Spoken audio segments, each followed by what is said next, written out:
Hello, hello, hello, everybody. How's it going tonight? It's DuEwa here. And if you were on my other socials this week, I let folks know that I would be going live. Let me try to pull up my other feed and let's get this going. So, we're doing That's Code tonight with DuEwa. And I hope everyone's doing well. All right. It's still Leo season. Happy birthday to all the Leos. If not, this might be the last day. If not today, tomorrow. Um, so again, I'm DuEwa Frazier.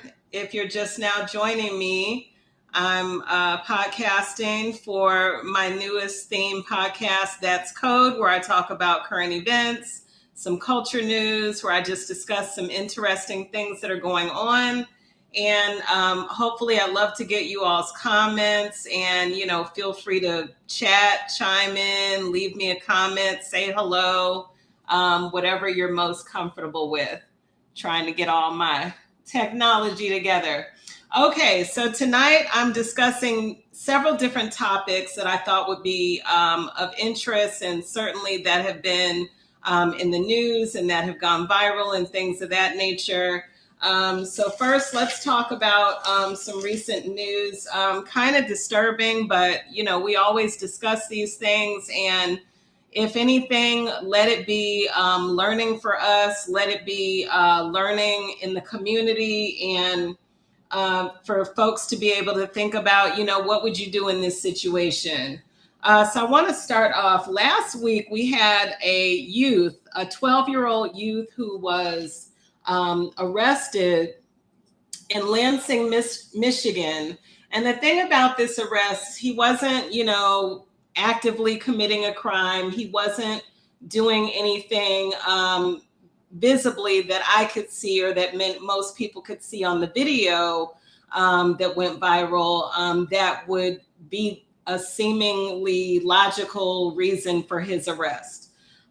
So 12 years old, a black boy in Lansing, Michigan, is taking out the trash in his neighborhood. It appears to be a suburban neighborhood. And he's arrested, and he's surrounded by several officers. His father comes out, a black man, and questions the authorities as to, hey, what's going on? That's my son. He's taking out the trash. And they answer him, well, he fit the description. He fit the description for a perp that we've been looking for. And so, his father was like livid. He went off. You could hear the accent. He sounds like he's from the Caribbean. He was very angry, but he kept his composure. But I'm sure any parent in that case would be very upset to actually witness their child, 12 years old. He's not a young man. He's not an adult. He's a kid at 12 years old. His father told him to take out the trash after dinner, something like that. Of course, you don't think that if you tell your child to go take the trash out and it's right, behind your house, you don't think that something bad is going to happen to them or they're going to be arrested, especially if they are not a criminal. So the father's response was, very logical. He was like, hey, that's my son. And what you're doing is traumatizing my boy. You're traumatizing my kid. And this is a good boy. I have a perfect child. And now he's going to be psychologically messed up and traumatized for life. And when I saw the video, I had tears in my eyes. They did release the young man, the boy. However, it was, not until after he was already cuffed. The father watched all this happen. There was a lot of verbal back and forth between the father and the officers. And, they even put the young boy in the back of the car. So, it was just a whole thing. And as you can imagine, this young boy has never been in trouble, as his father stated. He was not the perpetrator they were looking for. And according to news sources in the local Lansing area, they're stating that the chief of police has already apologize for the mistaken identity and the mistake of arresting this young boy. And the parents, the family has already lawyered up. So I did not find any source stating that they are pursuing a lawsuit. However, the article stated that, they're pursuing or at least looking into all options. The chief reason being, of course, mistaken identity, and as well emotional trauma and disturbance of this young boy who was only just taking out the trash in his neighborhood. And he ends up, getting all caught up in an arrest. So I was just wondering what you all thought about that. What are parents to do if a parent or a guardian or even another family member, a young child, a sibling, sees this happening to their sibling? What is the best thing, for you to do? Because I'm sure that's something that's really difficult for a family and a parent to deal with, and seeing that happening to their child. But thankfully, the father was there. He was there to have a civil conversation with the officers to talk things out. And of course, by the end, it was realized that this was a mistake. This young boy should not have been in custody. And so as of now, according to, news sources, you all are free to look it up. This happened in Michigan, in Lansing, Michigan, if you want to know more about this particular story. Hey, Janelle. Hey, Dr. Green, Professor Green. If you want to know more about this story, I would just say for you to, take a look at it. And certainly if you're a parent, school is about to start if it hasn't already. And these kinds of things are very difficult to deal with when, kids and their parents are preparing to go back to school. And, no one wants to, deal with that kind of trauma on their kid. And even in their neighborhood, it can be very, very hard to get over. Okay, so let's move it on. So now let's take a look at, I was in a group, one of the academic groups I'm in, and someone shared that at Princeton University, there is a course in the, I believe it was women's gender and sexuality program. And there's a professor who is teaching students that Blacks, among other groups and populations who have experienced oppression and trauma, should be labeled and fall under the federal, if you will, I'm at a loss for words, fall under the federal category of being officially considered disabled. So I would love to know what you all think about that. The professor, Satyel Larson, I hope I'm pronouncing that properly. Lord knows my name gets butchered enough, so I don't want to butcher anyone's name. But Professor Larson is using a book by Jasbir Puars titled the Right to Maim, Debility, Capacity, and Disability. So using this text, Professor Larson is arguing that because of the historic long-term oppression, violence, prejudice, bias, and all the things that Blacks in America have been through, that they should be considered disabled. So I think that's very interesting. I think the terminology certainly gives it. It's certainly, this is cause for a deeper debate and a deeper look. Me as a Black person, as a Black woman, as a person of color, I do not think I would want to be considered disabled because of my racial or ethnic category. It has a number of different meanings, and certainly, I'm not sure what people who actually are designated as disabled, such as, our students, some of, people in our communities who really do live a certain life of receiving certain accommodations and services because of various disabilities. I don't know if disabled is the term I would want to call it, but certainly I would love to know what you all think about that. Certainly, I do believe that people who've historically faced, maimings and lynchings and slavery and all the things that um, the descendants of Black African slaves have faced should be in a protected category, where it comes to legal ramifications and things of that nature. But I just don't know that saying that Blacks should be considered disabled is what's going to do what we need it to do. I kind of feel like the way things go, we rah-rah and rally around being called disabled and end up with some other ish happening, ending up with, some other unfortunate, drawbacks to that label or that particular, umbrella, if you will, so I just feel like that there needs to be a deeper debate. Hey, if it's working at Princeton, the students are getting something from the professor's teachings about Black Lives Matter, social justice. Okay, if the professor is doing, a great job in teaching the history of Blacks in this country and things of that nature, I totally support that. But I'm just really not sure about the term Blacks as disabled people because of oppression.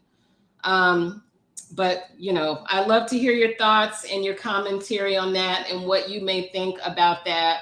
Again, if you're just joining me, I'm DuEwa, and this is my podcast, That's Code, where I go live occasionally to discuss current news and things of interest to me, particularly with, culture, community, hip hop, maybe education related, maybe related to universities and things like that. But hopefully I can get some feedback from you all on what you think about some of the topics that I'm covering. Okay, so let's move on to something different. All right, let's talk about Ladies First. So I've been watching, I have not finished, but I've been watching Ladies First, a new documentary on Netflix, and I have to say it's excellent. So I tweeted earlier today, if not yesterday, that I'm hoping that people will check out this documentary. There are very, very few, little to maybe one or two things I've ever seen on women in hip hop, other, like the Salt and Pepper Lifetime documentary. That felt like the first real film at length about women in hip hop. And even some people said some of that was fictionalized or sensationalized. And some people were mad that Spinderella wasn't in it. And there was a whole thing with that. So getting this documentary, Ladies First, which I believe, based on the credits, is executive produced by Dream Hampton, who you all know is a notable author, filmmaker. She's done some work with Jay-Z and has been a hip hop biographer, for quite a long time. Shout out to Dream. And also MC Light is one of the producers, and many other women in the industry got together to produce this, and it's on Netflix. So some of the ladies that are being interviewed on Ladies First, giving their firsthand accounts of their origin story, how they came to hip hop and how they became performers and artists and hip hop journalists and A&R executives and things of that nature. So we have MC Light, definitely one of the godmothers of women in hip hop, of hip hop in general, one of the early great legendary folks. We have Dee Barnes on the documentary. Lato, who is a newcomer. I call her she wouldn't be considered the freshman class. She'd be like maybe the sophomore class of women in hip hop right through here. So we have Queen Latifah, Debrat, Rhapsody. Congratulations to Debrat and her partner. They just had a baby, a little boy. Congratulations. Rod Digga, Cash Doll, Coi Leray, Saweetie, and several other really great women. I just found out about a woman named, I want to say Drew Dixon. I had no idea. She's responsible for according to the documentary, for putting together the idea at Def Jam for Method Man and Mary J. Blige to come together and do that, that romantic hip hop anthem that everybody loves, You're All I Need, You're All I Need, that was a huge, huge song. And I had no idea this woman who was an A&R rep at Def Jam back in the day, working with Russell Simmons, thought of this, right? The idea for Meth to come together with Mary J. And she talked about not having received any credit in terms of, on the record. And they even won a Grammy for this song. And Drew Dixon still did not receive credit. She's just now getting her due, it seems. She was able to receive credits later. And she talked about having to type them up and make sure herself that she was able to get in there as getting a producer credit for this song. And so it's historical tidbits like that as far as women in hip hop as to why I feel like we really need the documentation. Because even Dr. Joan Morgan, a noted hip hop scholar, author, and current program director at NYU, mentioned that much of Black women's contributions to hip hop has often been erased, and so it's like, if we don't have these documentaries and these firsthand interviews and accounts, I wouldn't have known that Sha Rock, a female rapper, a foremost godmother in hip hop. She was the first woman in hip hop to be on cassette tapes. She was also the first rapper, if not of all rappers, to perform at the Audubon Ballroom, and that is the place where Malcolm X unfortunately was assassinated. But during this documentary, Sha Rock talks about that. We also find out that it's a woman who was responsible, Sylvia Robinson was responsible for bringing the Sugar Hill Gang to getting their start, if not, in general with their demo, at least to getting that hit song Rapper's Delight. And so there's so many women that have been working behind the scenes in hip hop.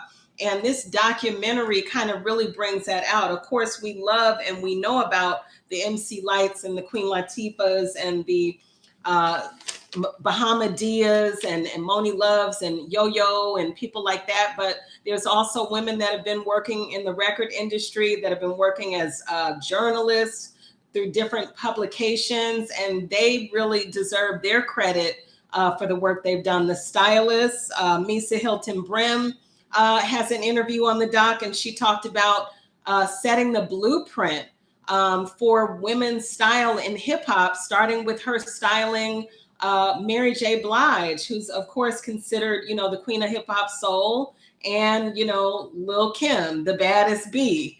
That whole little pasty that Lil' Kim wore on her bust back in the day at the MTV Awards, Misa Hilton was responsible for that, where she gave the award with Diana Ross, and Diana Ross kind of, looked at her and admired the very scantily clad outfit that Lil' Kim had on. I mean, that was, iconic.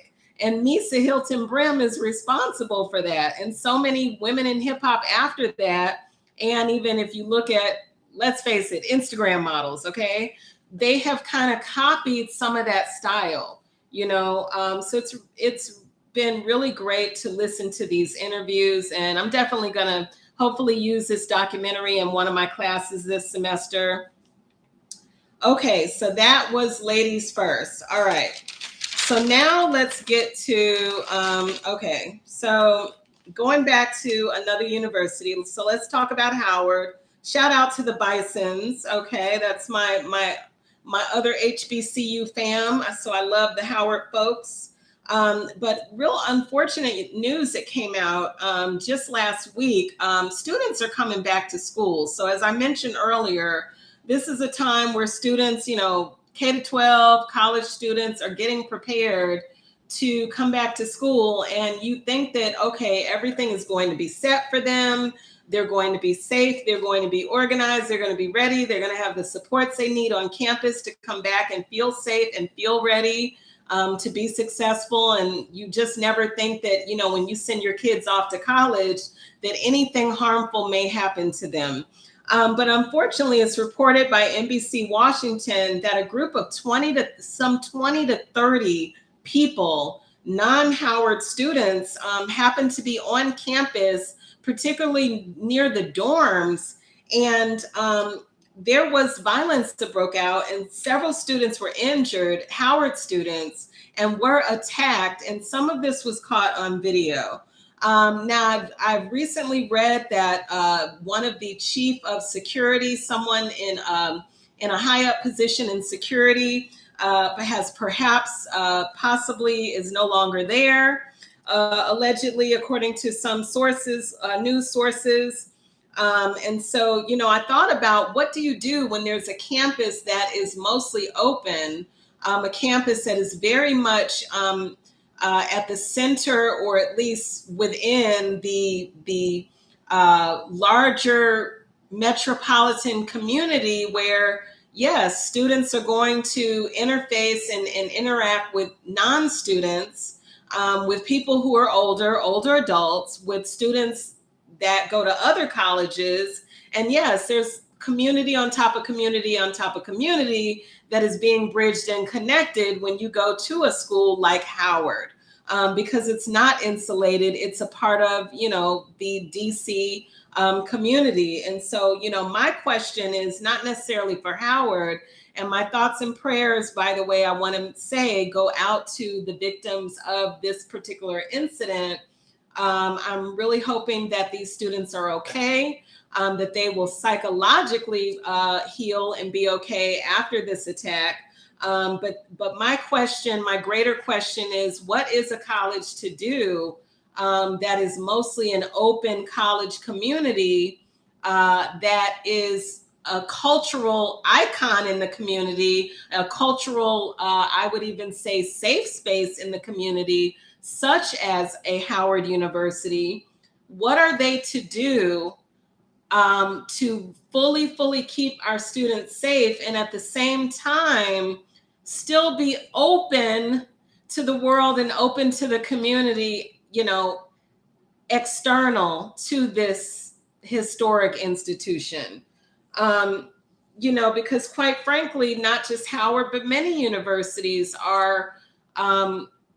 have been created in such a way where, yes, anyone can walk from off the, nearest sidewalk onto the university and access the campus, whether that's accessing students, accessing faculty, accessing resources such as the library.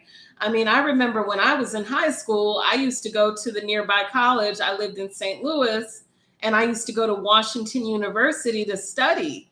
And I remember, I cannot quite remember how I was able to fully gain access to going to WashU and being in their study rooms, and me and friends or other students that I went to school with, we were able to get a study room. We were able to go into WashU and use the library computers and whatever we needed.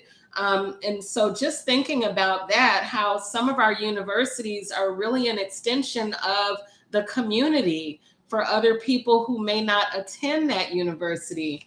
And so just to think about the fact that I'm sure Howard doesn't want to lock their school down. Like, okay, I don't know, I haven't talked with anyone there, but I'm just saying, if you think about what a Howard and schools like that represent for the community, it's a beacon of light. It's a beacon of hope. It represents, sure, excellence in higher education, but also the cultural arts, Black history, a bridge to the community, to the history in DC, so many things.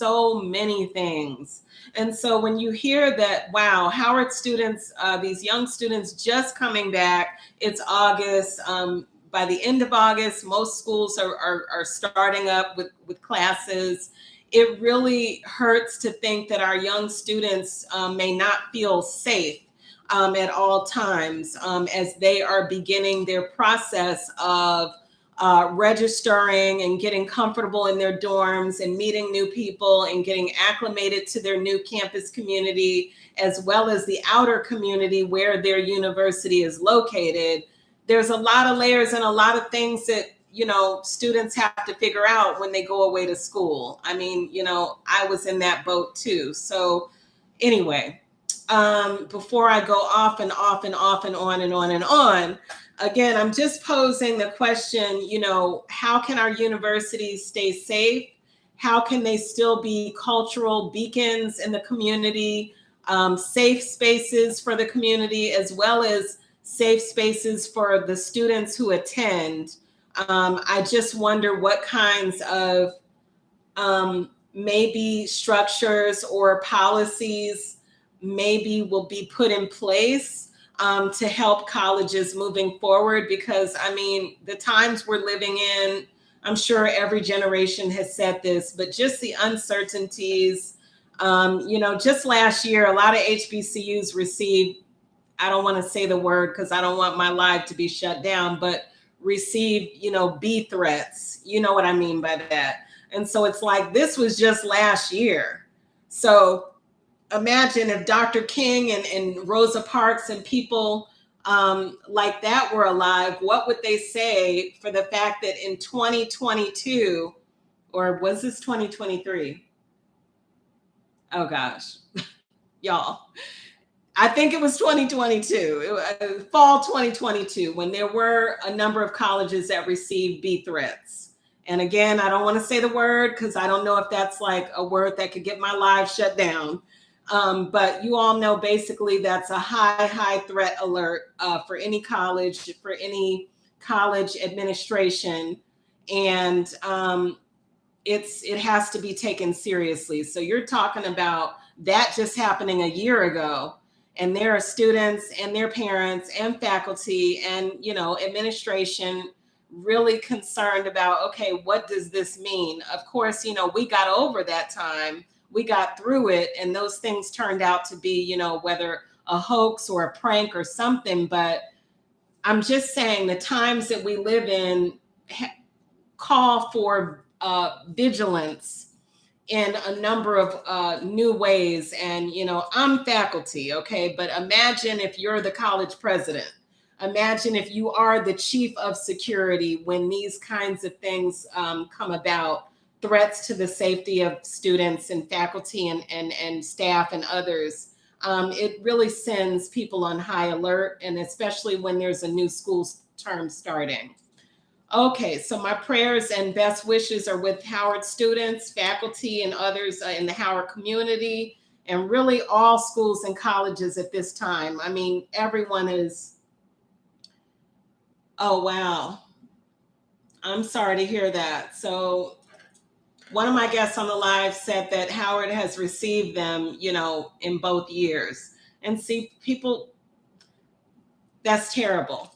And you think about when you are coming to a place of higher learning and you're coming to a place to learn and or teach, that's the last thing that you of course, want to deal with or think that you might have to deal with, which is a random threat of, anyway, let me move on because now I feel like I'm ruminating on the negative.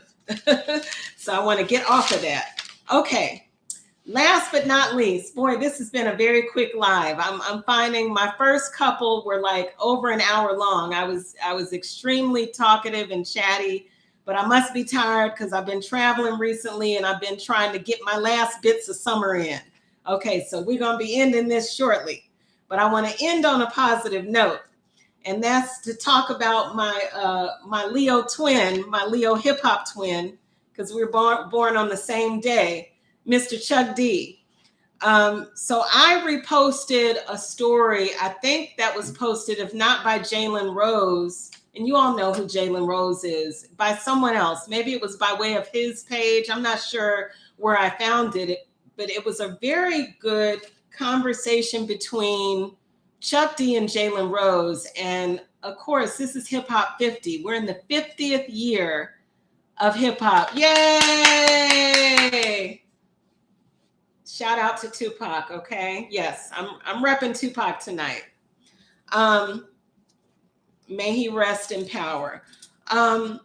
Hip hop is 50 years old. And as a result, I talked about in my last live, there are a lot of celebrations, a lot of concerts, conversations, interviews, and a lot of things coming up and happening right now to commemorate this 50th anniversary. And so Chuck D was doing a podcast interview with Jalen Rose the other day, and Jalen asked him,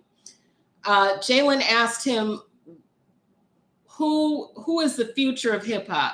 Where do you see hip hop going, or something to that effect? I don't have the live up, so verbatim I don't have, but Jalen basically asked him, what is hip hop's future? And Chuck D replied, and this warms my heart, not that I don't love our brothers, because I love y'all. Yes, I do. But he said probably a woman. Chuck D said the future of hip hop, if I could hold up the hands, the emoji hands that do this, the future of hip hop is probably a woman. And he said a woman named Samba the Great from Africa. He might have said South Africa. I'm not sure, but he said from Africa. I love that he said the future of hip hop is a woman. I took that not just from his literal words, but also in thinking about where hip hop has been headed of late. And maybe that'll be my next podcast or my next couple. I'm not sure. There's been an explosion of women in hip hop. Y'all know.